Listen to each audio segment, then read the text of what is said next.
want real accountability for actions and not false accountability for words. I believe that stabbing someone is worse than saying a word. Both are bad. Me, Mr. Traditional. You know what? Okay. Let me respond to that. Let me respond to that. Quickly. Because again, that is a disingenuous framing. No one is arguing that stabbing someone is better than using the word. My point is our response as a community to the stabbing is not to say, great job. Our response is, this was awful, but let's find out what really happened. Speaking out last time on Piers Morgan Uncensored due to the N-word, Marc Lamont Hill is back to redeem himself. I'm just kidding, of course. No, actually, he's here to debate Steven Crowder, who, after dropping some truth bombs, Marc Lamont Hill is here to confront him about it, and they have a good back and forth. Let's see Steven Crowder school Marc Lamont Hill in a debate on Piers Morgan Uncensored. Marc Lamont Hill, welcome back to Uncensored.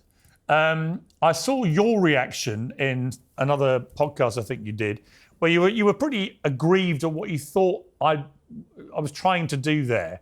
And just to reiterate to you, in the moment, I was trying to expose her cowardice.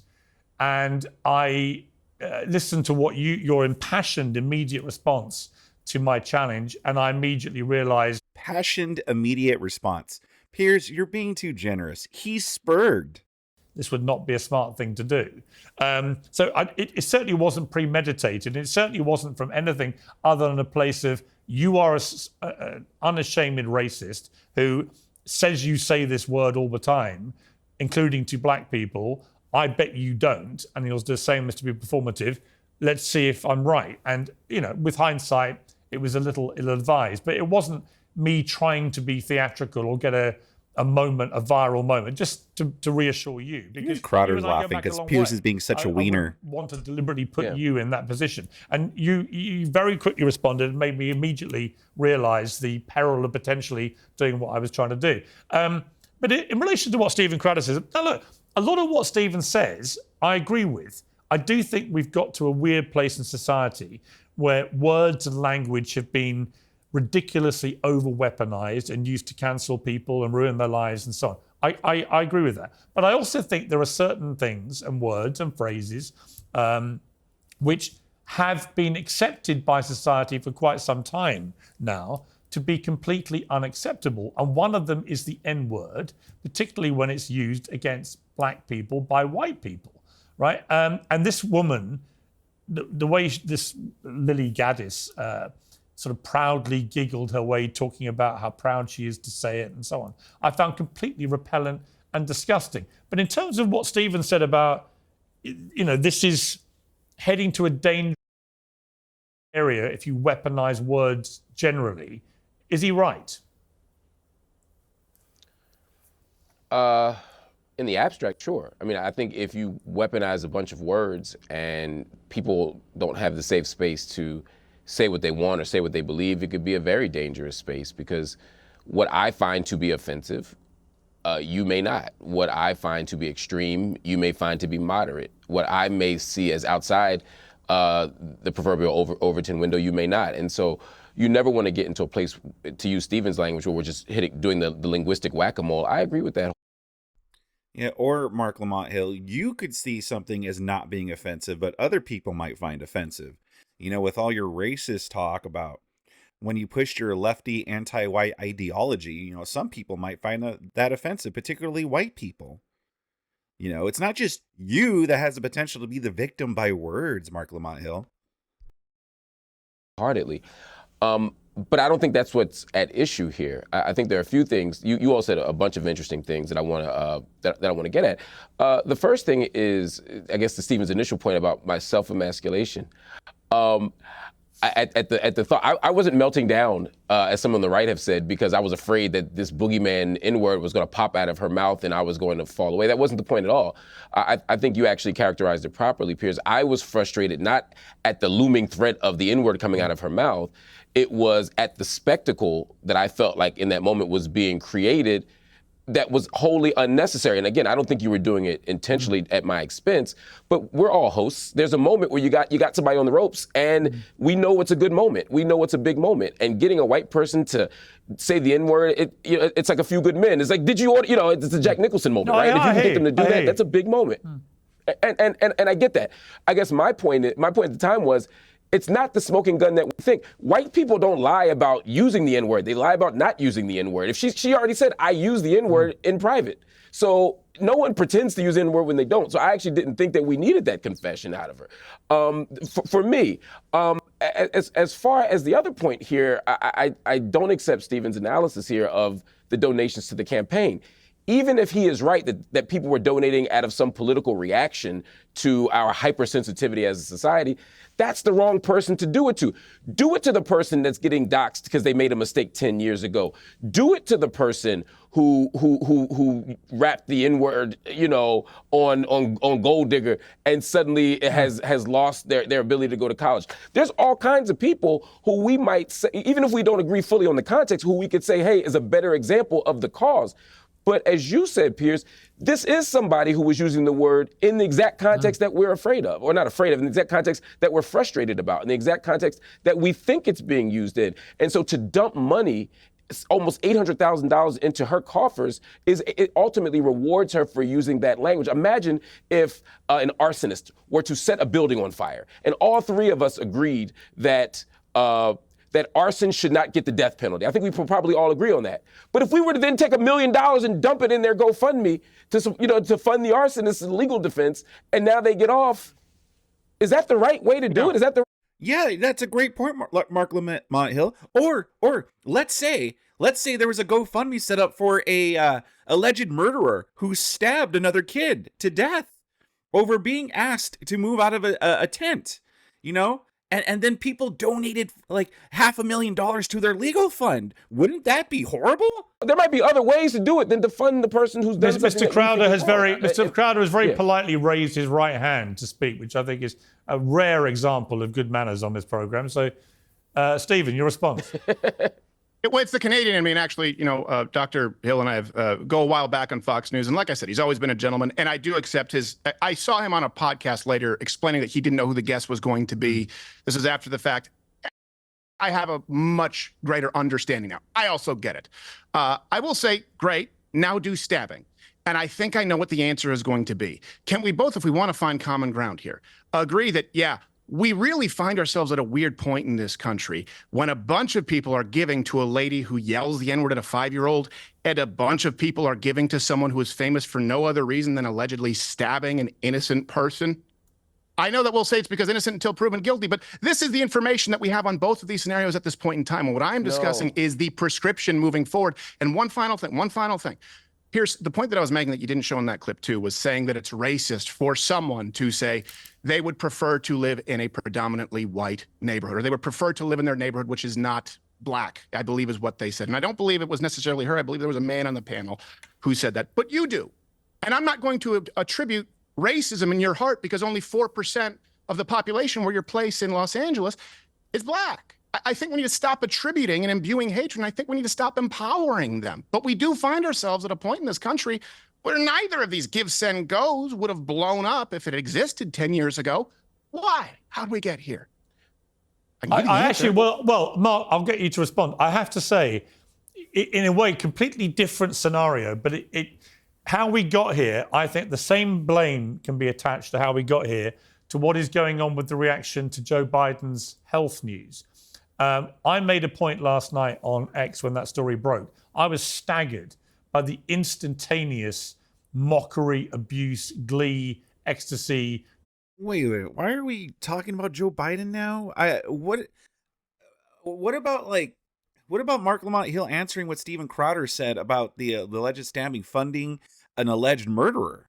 Marc Lamont Hill was like, no, like that's not the same. That's not the same, bro. I would have loved to hear his stupid take, but now Piers Morgan is switching it to Joe Biden. I hope this connects somehow to these give, send, goes. But what the fuck is Piers Morgan doing? Desire for him to die that poured out in response to my tweet revealing this news about him having aggressive advanced stage 4 prostate cancer metastasizing to his bones, which is clearly an incredibly serious situation for a man of his age. And I just made the point, the guy's served his country for 50 years, whatever you think of it, this is the moment just to wish him well, isn't it? The answer was no, and has carried on being no for the next 24 hours in the most stunningly abusive, horrific, ghastly manner, totally inhumane to me. And I think the common theme, Stephen, of the two things is social media. Social media has, I think, inflamed social and racial tensions to a point where people just don't think the normal rules of society apply. They can be as disgusting and inhumane and racist and sexist and whatever they want to be as they like, with no accountability in almost every case. And we've become almost neutralized to that kind of thing. And part of the problem is that when people like you and me, and Mark, I'm sure, launch staunch defenses of the right to free speech, the wrong ears take it as the right to be openly racist and all these other things with no accountability. They misunderstand what free speech actually entails. It doesn't mean... The British dude is going to lecture us again about free speech. He's going to come and Brit-splain to us how free speech works. Oh my God, Piers Morgan is at his peak annoyance when he comes out and talks about, oh, my social media, oh, my free speech. This is not what free speech is. The guy whose show is called Piers Morgan's Uncensored wants to lecture us about free speech. Never going to be held accountable for what you say. When Shiloh Hendricks said that she said the N word, whatever, this was her right to free speech. Yeah, but everybody else has a right to hold you accountable for it. And it's the second part of that equation, which is, I think, important. So, Stephen, your response to my thesis. Yeah. Yes, I disagree. I think social media is a part of it, but I also don't think that we're dealing with an accountability culture as far as the country. I think we're dealing with a false accountability culture as far as the media and those in the establishment. You have myself, for example, who was demonetized, throttled on YouTube for simply using the term lesbian queer, someone who referred to themselves as a lesbian queer. It was a quote. Then moved over to Rumble, and after the exodus, Diageo, in charge of 80% of the world's advertising, told Rumble that it wasn't enough to demonetize myself, but that they wouldn't spend $1 of advertising on the entire platform, an alternative platform to YouTube, unless I was removed. You've had entire governments try and remove platforms for freedom of speech. This is not the accountability that people in the streets are called. What is being called for example, from people in the media is a lie. They would rather hear a lie than the truth. And so you have people checking out. For example, someone's afraid to say, could be my black neighbors, but it's anecdotal. I'm not supposed to say the black friend thing. Move to the same neighborhood I have because it's safer and there's a stronger sense of community.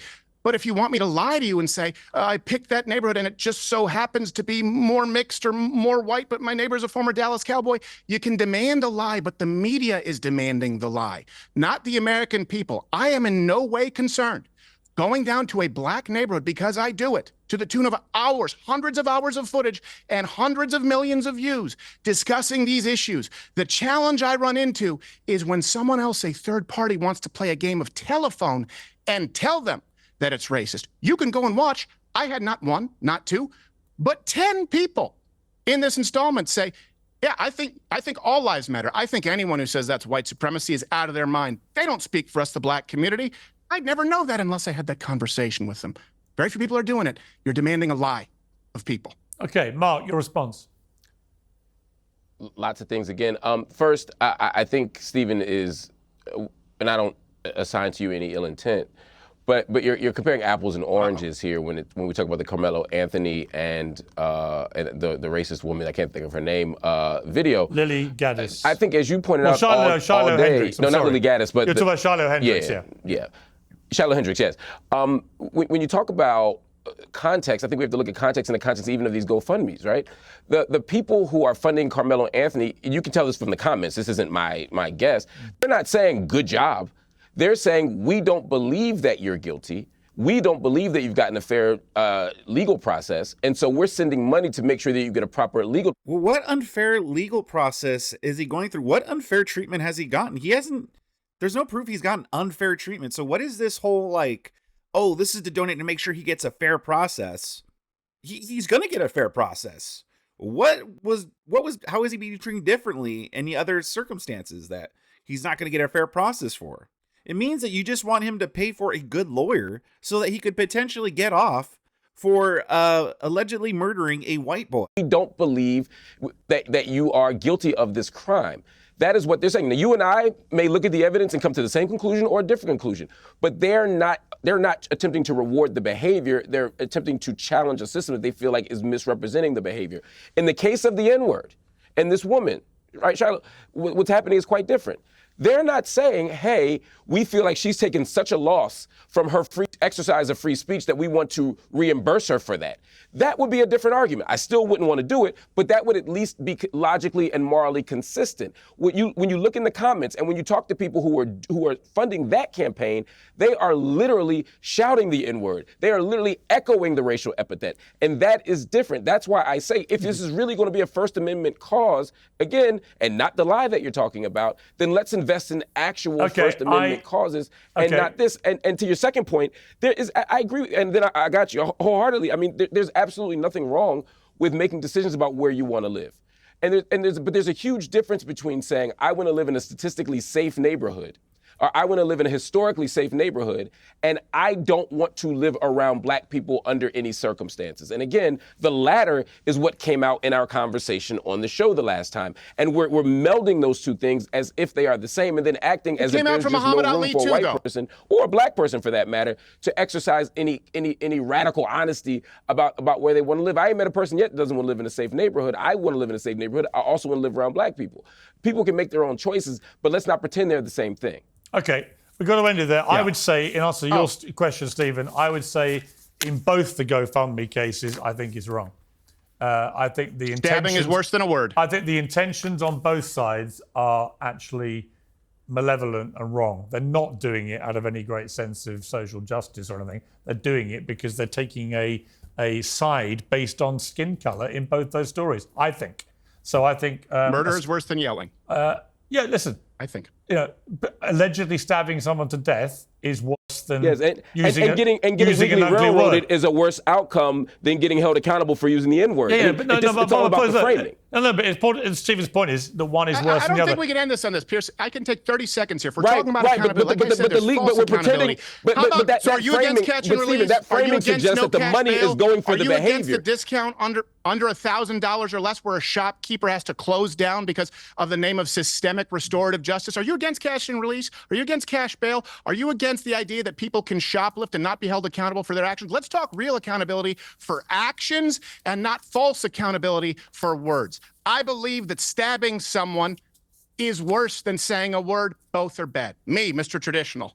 You know what? Okay. Let me respond to that. Let me respond to that. Quickly. Because again, that is a disingenuous framing. No one is arguing that stabbing someone is better than using the word. My point is our response as a community to the stabbing is not to say, great job. Our response is, this was awful, but let's find out what really happened. No one is saying on the other side of this issue that N-word thing is awful, but let's hold this woman accountable, but let's not go too far. And if they are, I'm okay with that. But it's not apples and oranges. No one is saying what that woman did is worse than that kid getting stabbed. They're saying that the story of the stabbing hasn't been told well or properly, and we want justice for everybody. And to answer your cash bail, yes, I'm against cash bail. But I don't believe I don't believe that's the only way to hold people accountable. You can hold people accountable without cash bail. I've got to leave it there, not least, Mark, because I'm worried about what you're doing to your ear at the moment. There's clearly an issue, a malfunction. My microphone fell out. And there's something, it looks like you're basically gouging your own ear out in horror of what's happening on screen.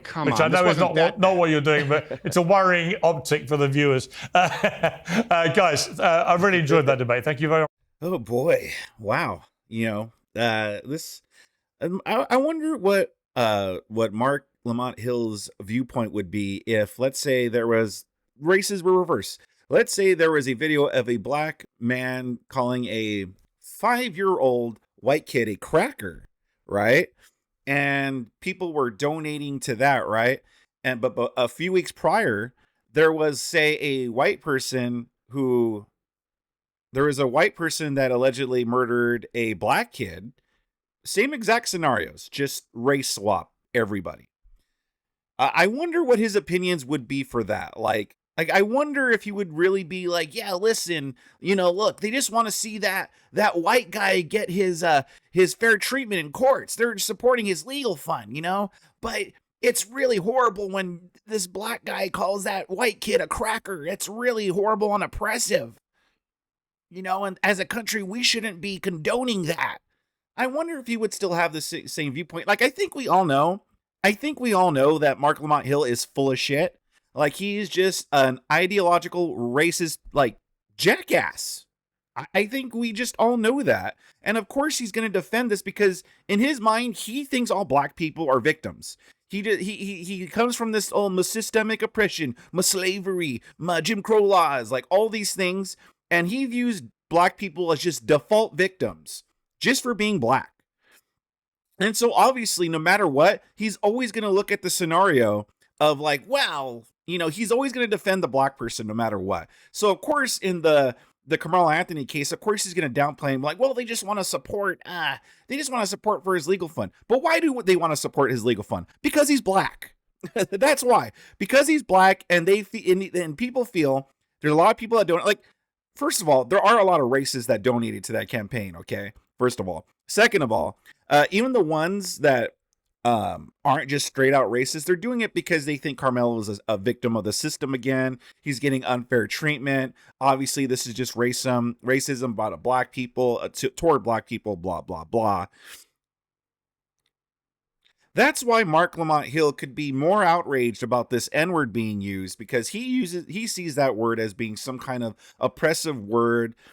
It's like in Hook, like, you know how if you say you don't believe in fairies and then a fairy drops dead, you know, same thing with the N-word, you know, you just say the N-word and somewhere out there's a black person that drops dead. Complete lunatic, complete victimhood mentality, complete ideologue, and racist as well.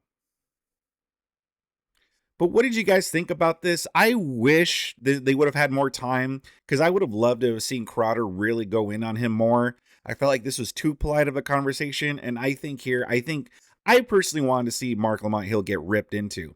I wanted to see him also spurg out again. It seems like we're on the verge of going there, but he had to jump in there, and obviously because Piers Morgan's a fucking wiener too.